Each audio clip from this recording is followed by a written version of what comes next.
Hello everybody, welcome to high priestess 7777। कैसे हैं आप सब लोग। मैं आ गई हूँ एक और फ्रेश रीडिंग के साथ और आज की रीडिंग होगी जनाब नो कांटेक्ट सिचुएशन में आपके पर्सन की एक्टिविटीज़ क्या हैं, एनर्जी क्या है, और अगर फीलिंग्स और थॉट्स का पता चला, अंदाज़ा हुआ कि वो भी चेक करने की ज़रूरत है तो वो भी देख लेंगे। तो रिगार्डलेस आप दोनों के दरमियान क्या सिचुएशन है, ये रीडिंग सबके लिए ओपन है। ज़्यादातर उन्हीं से रेजोनेट करेगी जो लोग नो कांटेक्ट की कैटेगरी में फॉल करते हैं। नो कांटेक्ट की कैटेगरी में बहुत दफ़ा बता चुकी हूँ कि बिल्कुल ही नो कांटेक्ट है, साइलेंस ट्रीटमेंट चल रहा है, लेस टू नो कांटेक्ट है, आप दोनों की बातचीत बंद है बट आप लोग एक दूसरे को ऑब्जर्व कर सकते हैं व्हाट्सोएवर। तो as I said, timeless, general और कलेक्टिव, जब कभी भी आपकी नज़र से गुजरे तो ये आपका उस वक्त का मैसेज आपने वही लेना है जो लगे आपको अपनी सिचुएशन से मैच करता हुआ। टैरो में ये मैसेजेस आए हैं, सब आपने अपने ऊपर इम्पोज नहीं करने और इनकी बेसिस पर आपने कोई भी फाइनल डिसीजन नहीं बनाना। आप अपनी प्राइवेट रीडिंग करवाएं। डिस्क्रिप्शन बॉक्स में मेरा नंबर मौजूद है, साथ ही में सेकंड चैनल का लिंक मौजूद है और दोनों ही चैनल्स पर रीडिंग लेने के लिए मेरा कॉन्टैक्ट नंबर एक ही है। So without any further delay let's see के नो कॉन्टैक्ट सिचुएशन में सबसे पहले आपके पर्सन की एक्टिविटीज़ क्या चल रही हैं। नो कॉन्टैक्ट सिचुएशन में आपके पर्सन की एक्टिविटीज़ क्या चल रही हैं।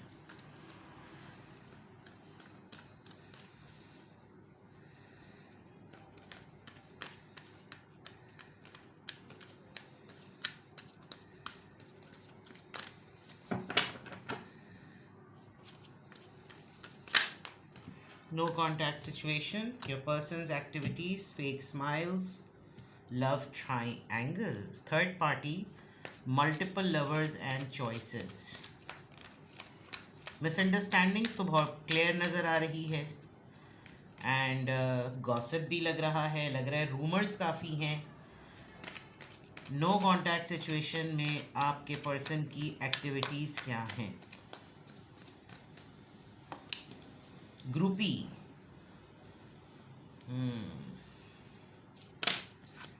no contact situation, child services, kids at risk of being taken or is about to reporting something, neglect and abuse. Okay.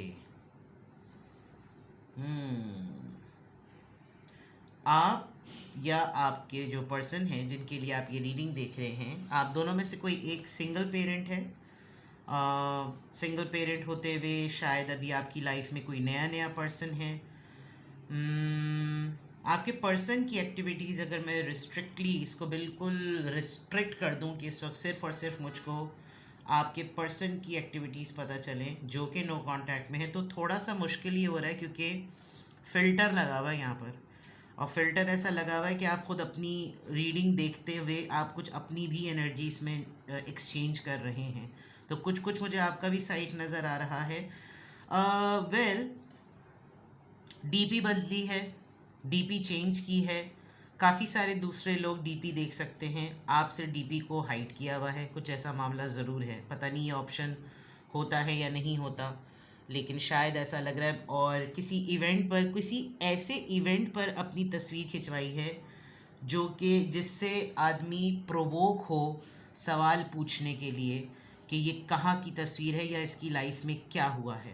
साथ में अगर आप लोग नो कांटेक्ट में आए तो अगर किसी मिसअंडरस्टैंडिंग की वजह से आए और कोई तस्वीर ऐसी ही स्टोरी पर या स्टेटस पे लगा दी गई जिसमें जिसके ऊपर डाउट था वो साथ में खड़ा हुआ है कि कोई गेट टुगेदर या कोई ऐसी पार्टी, ऑफिस की वैसी, ख़ानदान की शादी या कोई ऐसा फंक्शन के ऐसी चीज़ लगा दी कि देखने वाले को तजस्सुस हो कि क्या चल रहा है इसकी लाइफ में।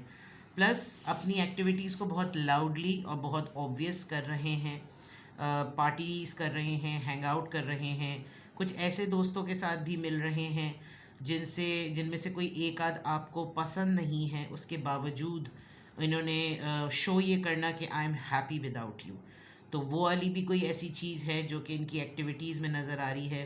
ये जो लास्ट कार्ड आया है, चाइल्ड सर्विसेज, मे बी आपका जो इन पर डाउट था और इनका कोई काम ऐसा है जिसमें ये वेलफेयर वर्क करते हैं या आप दोनों में से कोई एक किसी, अगर आप दोनों स्पाउस हैं एक दूसरे के और आप लोगों का कोई एक छोटा बच्चा है जिसकी वजह से आप दोनों के दरमियान जब मिसअंडरस्टैंडिंग हुई, तो एक इनसिक्योरिटी का फैक्टर जो है वो डेवलप नज़र आ रहा है कि हो सकता है इस पूरे मसले में, इस निगलेक्शन में कोई बच्चा जो है वो इग्नोर हो जाए, जैसे चाइल्ड सर्विसेज की बात अगर है, या फिर ये टेक बेबी सिटिंग कर रहे हैं आजकल किसी की, इनके घर में इनके पास कुछ ऐसा मतलब हाइब्रिड वर्किंग या रिमोट वर्किंग का कोई ऐसा मामला होता है कि इनके पास बहुत एम्पल टाइम है, तो कोई नेबर्स में से या कहीं ऐसी चीज़ है, कोई कोई अपना बच्चा छोड़ के चला जाता है, या ऐसी कोई ऐसी सिचुएशन, कोई इनकी एक्टिविटी ऐसी नज़र आ रही है। फैमिली में आजकल किसी बच्चे को लेकर कोई केस वेस चल रहा है, ख़ानदान का कोई बच्चा है तो उसके लिए कोई मामला चल रहा है, अदरवाइज़ हो सकता है ये इनका काम ऐसा हो जिसमें ये बच्चों के अब्यूज़ पर, बच्चों की कस्टडी को लेकर और बच्चों की केसेस को लेकर, उनकी पेरेंटिंग को लेकर, उनके पेरेंट्स की फ़ाइल्स को मेंटेन करने में इनका कोई ऐसा काम हो गया, केस स्टडीज़ बनाते हों, उन केस स्टडीज़ को रिव्यू करते हैं, उन रिव्यू करने पर उन पे वर्किंग करते हों, उनकी चेक एंड बैलेंस करते हों, वहीं पर उनको किसी एक बच्चे की पेरेंट, मदर या फादर में से किसी एक से इनका टाँका फिट हो गया हो, कुछ ऐसी चीज़ लग रही है। क्योंकि एक्टिविटीज़ की बात है तो एक्टिविटीज़ जो हैं वर्क से रिलेटेड भी हो सकती हैं, एक्टिविटीज़ जो हैं वो लाइफ के अपने प्राइवेट मैटर्स से रिलेटेड भी हो सकती हैं, और ये तो खैर फैक्ट नज़र आ रहा है। तो नो कांटेक्ट सिचुएशन में रहते हुए आपके पर्सन की एक्टिविटीज़ क्या हैं, तो वो डेफिनेटली इस तरह की सिचुएशन नज़र आ रही है।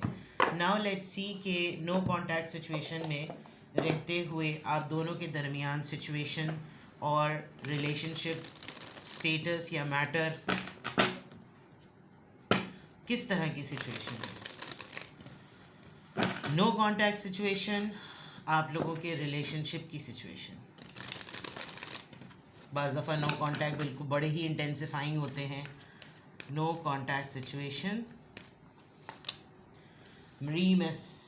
रीमिनिसिंग, making memories, learn from the past, perception. Photograph का तो मामला है, कुछ मामला तो है तस्वीर से रिलेटेड। द बटरफ्लाई, इवॉल्विंग, नया फेज चल रहा है।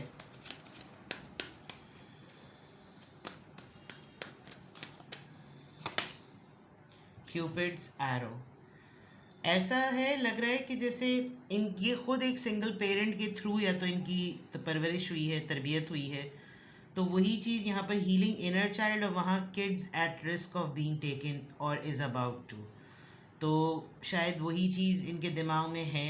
इनको रिलेशनशिप फ़ियर है, इनको कमिटमेंट फ़ियर है, तो ये वाली चीज़ हो सकता है कि ऐसी चल रही हो, आपके साथ मामला अच्छा चला हो, लेकिन एक इंसान को खदशा और एक धड़का जो है ना हर वक्त लगा रहता है। और ऐसा नहीं है कि इन्होंने बिल्कुल होप खो दी है। आप दोनों के दरमियान आपको मालूम है कि आप लोग मोहब्बत के हाथों फंसे हुए हैं, और हो सकता है कोई अचानक से मैसेज आ जाए, हो सकता है कोई अचानक से कॉल आ जाए, कोई सरप्राइज़ इनविटेशन आ जाए, कोई ऐसा बहाना बन जाए कि ये आपकी तरफ आ जाए, आप इनकी तरफ आ जाएं। होप इन्होंने लूज़ नहीं की, मोहब्बत एक दूसरे से करते हैं आप लोग, आपको मिस भी कर रहे हैं, जो पास में गलतियाँ हुई हैं उसमें आप भी कुछ ना कुछ याद कर रहे हैं, ये भी कुछ ना कुछ याद कर रहे हैं। पिक्चर्स हैं अगर आपकी, इन्होंने कहीं ना कहीं तो किसी फोल्डर में सेव की हुई हैं और उसको ये देख रहे हैं, इनको पास थोड़ा सा नॉस्टैल्जिया भी हो रहा है, आपको भी हो रहा है।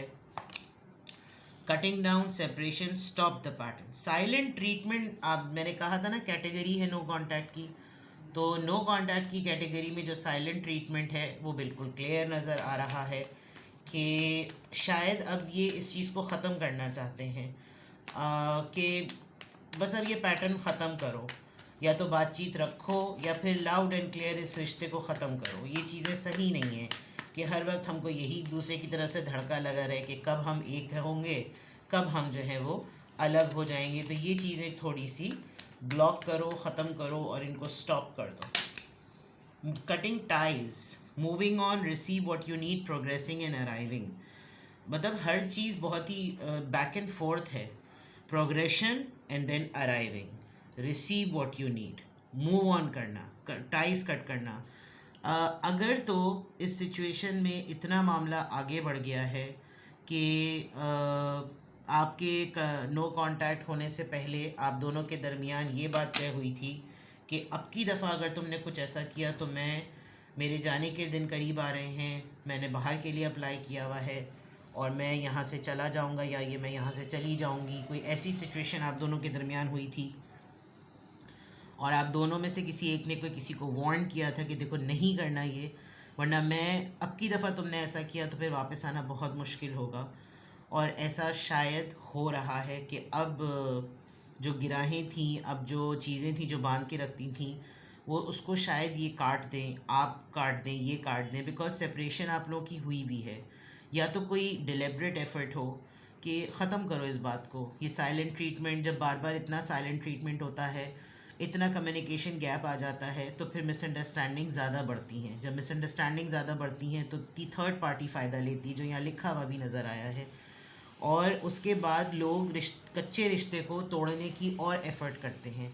तो अगर तुमने ये सब कुछ नहीं किया तो फिर फाइनली मैं यहाँ से, फिर तुम्हें मेरी शक्ल देखनी नहीं पड़ेगी, इस तरह की कोई चीज़, ऐसी कोई स्टेटमेंट या ऐसी कोई बात इन्होंने पास की होगी जिससे हो सकता है ऐसा सिनेरियो बने कि ये चले जाएं, ये कहीं ट्रैवल कर लें और फिर आपसे इनका कोई भी कांटेक्ट ना हो सके। हो सकता है ये आपके टाउन में ही आजकल आए हुए हों, आपके ही शहर में आजकल ये आए हुए हों, आपको नहीं हो ख़बर, और फिर इनके जानते वक्त इनकी आदत होगी कि आपको अपनी लोकेशन शेयर कर देते होंगे, जिससे ये पता चल जाए कि मैं आसपास में ही कहीं थी या कहीं था, तो लेकिन कांटेक्ट नहीं किया, which is a big sign कि अगर एक ही जगह पर थे तो फिर कांटेक्ट क्यों नहीं किया।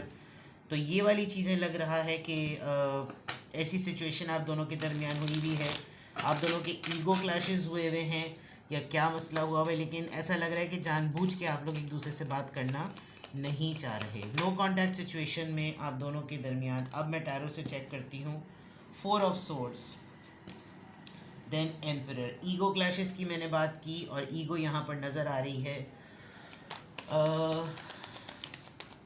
हेल्थ पॉइंट ऑफ व्यू से आप दोनों एक दूसरे के लिए कंसर्न हैं, इनकी तबीयत काफ़ी ज़्यादा ख़राब है। हर्मिट से पहले एम्परर आया है और हर्मिट के बाद जो कार्ड होगा वो इस क्वेश्चन का आंसर होगा। एक्स्ट्रा कार्ड आया है palaces of pentacles, palaces of coin, ये इस डेक के कुछ एक्स्ट्रा कार्ड होते हैं। Please guide me, no contact situation में 6 ऑफ कप्स। मुझे श्योरली ऐसा लग रहा है कि या तो आपके पर्सन की तबीयत आजकल काफ़ी ख़राब हुई है, जब बहुत ज़्यादा ख़राब हुई तो इनको एक रियलिटी चेक मिला है। 4 ऑफ सोर्ड्स ऐसा लग रहा है जैसे बोर्डम और सॉलिट्यूड, बिल्कुल अकेले पड़ जाना, बिल्कुल तन्हाई में, एंड देन उस वक्त बहुत शिद्दत से इस बात के बारे में सोचना कि क्या रखा है इसी अना में, क्या रखा है इतनी अकड़ दिखाने में, इतनी ज़िद दिखाने में। जब मैं कभी भी अपने आप को सोल सर्च करूं तो मुझे हर वक्त उसका ख़्याल आता है। मैं जब उसके बारे में सोचूं, उसकी तस्वीरें देखूं, पास्ट में जाऊं, तो अपना वजूद और उसका वजूद बिल्कुल ऐसा यूथ वाला यंग लगता है कि वो सब चीज़ें याद आती हैं। इस वक्त नो कांटेक्ट सिचुएशन में आपके पर्सन को बहुत शिद्दत से आपका ख़्याल आ रहा है और इनको अपनी ईगो टूटती हुई भी नज़र आ रही है। आपके सामने कन्फेस करेंगे या नहीं करेंगे, बिकॉज एम्परर और हर्मिट दोनों ही बहुत साइलेंस को कंट्रोल करने वाले कार्ड होते हैं कि अगर ज़िद दिखानी है तो भी साइलेंटली दिखाओ, अथॉरिटी दिखानी है तो भी साइलेंटली दिखाओ, अपनी बात पे अड़े रहना है तो भी साइलेंटली दिखाओ। And with this hermit card जो कुछ भी महसूस हो रहा है, जो कुछ भी रियलाइज़ हो रहा है, इस रिश्ते ने जो, इस नो कॉन्टैक्ट ने जो लेसन दिया, उसमें सबसे ज़्यादा शिद्दत से एहसास ये हो रहा है की याद आ रही है। कोई दो तरफा राय है ही नहीं। आपके पर्सन इस नो कांटेक्ट सिचुएशन में तन्हाई में है, अपनी उस तन्हाई में अपनी ज़िद को, अपनी अना को बहुत क्वेश्चन कर रहे हैं कि मैंने इतनी हठधर्मी और इतनी ज़िद क्यों दिखाई। कहीं कहीं पर अगर रिग्रेट भी हो रहा है तो उस रिग्रेट को सिर्फ खुद ही सेल्फ एनालिसिस कर रहे हैं, आपके सामने या किसी और के सामने नहीं बोलेंगे, वरना फिर घुटने टेकते हुए नज़र आएंगे। और इस बात का कन्फेशन कह लें कि एक अपने आप से तो ये कन्फेशन कर रहे हैं कि इनको आपकी याद शिद्दत से आ रही है। द स्टार कार्ड, शायद ये आपको कहीं ना कहीं स्टॉक करते हैं, तो इनको ये लग रहा है कि आप टोटली हील्ड पर्सन हैं, आपको नो कांटेक्ट में होने से ज़्यादा फ़र्क नहीं पड़ रहा। आपका काम ऐसा है, क्रिएटिविटी की फील्ड ऐसी है, आप स्टार हैं, आप मॉडल हैं, आपका मीडिया से ताल्लुक़ है, आप एंकरिंग करते हैं, आप सिंगिंग करते हैं, या आप जो भी काम करते हैं उसमें इन्वॉल्व होना, इंडोर्स होना इतना ज़्यादा है कि आप अपना ये नो कांटेक्ट का पैटर्न जो है ना कुछ वक्त के लिए भूल जाते हैं। जैसे एक्टर्स होते हैं तो वो कैरेक्टर प्ले करते हैं, अगर आप राइटर हैं तो आप अपने स्क्रिप्ट में कुछ ऐसी चीज़ें लिखते हैं जिसकी वजह से आपकी कोई अपनी भी अपने ख़यालात और अपनी तन्हाई और अपना नो कांटेक्ट का जो आपका एक मामला है पूरा, जिसमें आपकी फ्रस्ट्रेशन कह लें, एग्रेशन कह लें, रोना कह लें, इमोशनल डिसऑर्डर कह लें, जो भी कह लें, वो उसमें निकल जाता है। तो नो कांटेक्ट सिचुएशन में रहते हुए आपको एडमायर करते हैं, इनको लगता है कि शायद ये ज़्यादा महसूस कर रहे हैं, आप इतना ज़्यादा महसूस नहीं कर रहे, ठीक है। नो कांटेक्ट सिचुएशन में 4 ऑफ सोर्ड्स की एनर्जी आपके पर्सन की क्यों आई है? किंग ऑफ वॉन्ड्स, इनकी खूबसूरती, इनका पैशन, इनकी अपीरियंस, इनका टेक केयर, इनका फ्लर्टिश नेचर, ये सारी चीज़ें ढाई की ढाई हो रही हैं। ये कोप अप ही नहीं कर पा रहे हैं कि ये इतना bold and handsome and dark tall, जितना भी जो कुछ भी मामला है, क्योंकि बड़ी किंग ऑफ वॉन्ड्स की एनर्जी ऐसी होती है कि इंसान हैरत में पड़ जाए कि अगर ऐसा बंदा या ऐसी बंदी जो है ना वो बिल्कुल धैंफुस हो जाए। तो 4 ऑफ स्वॉर्ड्स में वाकई इनकी या तो इन्होंने एक्सट्रीमली वेट रिड्यूस कर लिया है, इनके वेट में बहुत ड्रास्टिक चेंज आया है, इनकी बड़ी कोई अपीरियंस वाइज मेजर ट्रांसफॉर्मेशन हुई है, लेकिन अब इनकी तबीयत भी जो है ना वो थोड़ी सी क्वेश्चनेबल हो गई है। एम्परर की एनर्जी यहाँ पर क्यों आई है, किस बात को इंडिकेट कर रहा है ये? Yes yes yes, very true, they are feeling sorry for this. और है जो मैंने कहा कि ये अपनी अना को घुटने देखते हुए नज़र आ रहे हैं इनका, तो इनको ख़ुद तो पता है कि ये अपने अंदर एक बहुत ही ज़्यादा उदासी महसूस कर रहे हैं, और इनको एक लम्हे पर अपने आप पर ही गुस्सा आ रहा होगा कि उसने थोड़ी मुझसे बातचीत बंद की थी। माहौल, हालात और बिहेवियर ऐसे बन गए कि बातचीत ख़त्म हो गई। तो ये ख़ुद भी ऐसा सोच रहे हैं कि मैं ट्राई तो करूं, मैं कोशिश करके देखता हूँ या देखती हूँ, क्या पता वो मुझसे बात कर ले। लेकिन अगर मैंने ये कर दिया तो कहीं वो मुझे पलट के ये ना बोल दे कि आ गए ना अपनी औकात पर, इस तरह के भी मामला होते हैं। हर्मिट कार्ड बहुत इंपॉर्टेंट, या दे will do something, they will definitely do something. इनको ये बात बहुत ज़्यादा ईगरनेस आप कह लें, बहुत ज़्यादा ईगरनेस हो रही है कि ये आपको कांटेक्ट कर लें। They will do something to begin और टू बिगिन समथिंग, ये कुछ करेंगे ऐसा कि कुछ नया लगे। 6 of cups, page of swords, they are stalking you, बात ही ख़त्म हो गई। They are stalking you and आपने अभी रिसेंटली कोई रैंडम रिक्वेस्ट एक्सेप्ट की है, उस पर कोई बच्चा बना हुआ होगा, या आपको उसकी प्रोफाइल देखकर ऐसा लग रहा होगा कि ये कौन सा मुझे हार्म पहुंचाएगा। इन्होंने वर्किंग करके एक अपना नया प्रोफाइल बनाया है और किसी आप ही के जानने वाले की तस्वीर को और नाम को वहाँ पर कॉपी किया है, जिससे आपको डाउट ना हो कि ये हैं, ठीक है। तो 6 ऑफ कप्स में मेमोरीज़ हैं, 6 ऑफ कप्स में वो तमाम चीज़ें हैं, आपकी और इनकी पिक्चर्स हैं, and they are stalking you. Star card यहाँ पर क्यों आया है? स्टार कार्ड यहाँ पर क्यों आया? स्टार कार्ड के लिए एक एक्स्ट्रा कार्ड है, and then knight of swords and magician. इनको आप पर बहुत ज़्यादा गुस्सा है और इनको लग रहा है कि बस अब मैं ऐसी जादू की छड़ी चलाऊं। इसने इस दफ़ा मेरा पेशेंस टेस्ट किया है। आप ये समझ लीजिए कि आप अपने आप को कंपोज्ड, साइलेंट, संभाल के, जोड़ के रखने के बाद ना आप इनको ट्रिगर कर रहे हैं। इनको इस बात पे बहुत ज़्यादा चिढ़ हो रही है और इनको बहुत ज़्यादा गुस्सा इस बात पर आ रहा है कि आप क्यों अपने अंदर ये बेचैनी नहीं दिखा रहे कि आपको इनकी याद आए। द फेक स्माइल से जो आपकी रीडिंग नो कांटेक्ट की शुरू हुई है, तो आप दोनों एक दूसरे को फेक चीज़ें एक्सपोज कर रहे हैं ताकि दोनों पार्टीज़ एक दूसरे को जब देखें तो लगे तू मेरे बगैर खुश है, मैं तेरे बगैर खुश हूँ। और लिटरली ये है चीज़ के मतलब आप लोग अपनी एक्टिविटीज़ जो भी चल रही है ना आप लोगों की, वो हैं ऐसी कि बाकी के लोग पूछ रहे होंगे कि भाई सीन क्या चल रहा है, और फिर आप बताते हो या ना बताते हो, बट हैं आप लोगों के एजेंट्स एक दूसरे के लिए। ठीक है जनाब, किसी भी पॉइंट ऑफ टाइम पे आपको लगे कि आपको मुझसे प्राइवेट रीडिंग लेनी है तो आप मुझसे कांटेक्ट कर सकते हैं। डिस्क्रिप्शन बॉक्स में मेरा नंबर मौजूद है, साथ ही में सेकंड चैनल का लिंक मौजूद है। दोनों ही चैनल्स पर रीडिंग लेने के लिए कांटेक्ट नंबर एक ही है। अपना बेहद ख्याल रखिए। Bye bye.